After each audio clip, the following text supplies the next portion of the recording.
सामनाकु आसिला बड़ खबर राज्यवासी खुशी खबर। तेबे दर्शक बंधु कालिया योजना को नहीं आसी बड़ खबर।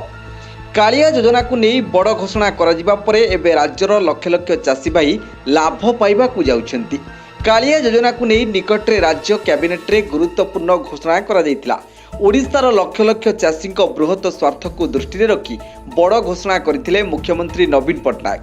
कैबिनेटर निष्पत्ति निया जे चलित वर्ष कौन समय चाषी अकाउंट को आसीपे कालिया किस्ती टंका। यह सबुठारु बड़ गुरुत्वपूर्ण कथा हेउची कालिया योजना आहुरी 3 वर्ष बढ़ी। यह सहित कालिया योजना रे वार्षिक 2 थर सहायता व्यतीत राज्य सरकार जेकोसी समय अतिरिक्त सहायता दे पारिबे। तेबे मिलिथिबा सूचना अनुसार मार्च मास प्रथम सप्ताह ही चाषी अकाउंट को आसीपे कालिया किस्ती। जेतेबेले भी पूर्वरु एप्रिल मासरे आसुथिला टंका। केवल सेतिकी नुहे कालिया सहायता राशि को आहुरी 3 वर्ष बढ़ाइछंती राज्य सरकार।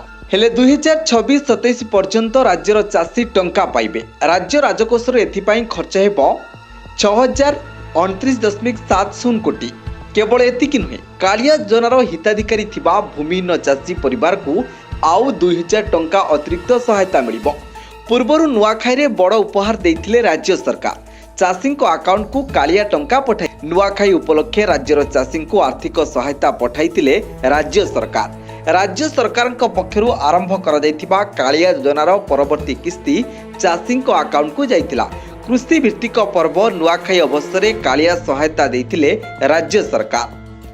डीबीटी मोड चाषी को हस्तांतर होइतिला 900 कोटी टंका। प्रति चाषी अकाउंट को जाइतिला 2000 कालिया टंका। राज्य में 44 लक्ष ऊर्ध्व चाषी को मिलता यह सहायता राशि। ओडिशार क्षुद्र नाममात्र और भूमिहीन चाषी एथिरे उपकृत होइतिले। 2018 डिसेम्बर मासरे राज्य में चाषी मानक कल्याण निमंते मुख्यमंत्री कालिया योजना प्रचलन करथिले। एही योजना रे प्रतिवर्ष हिताधिकारी मानकु 2टी पर्याय 4000 टंका आर्थिक सहायता प्रदान करा जाउछि। ब्यूरो रिपोर्ट अर्थ खबर।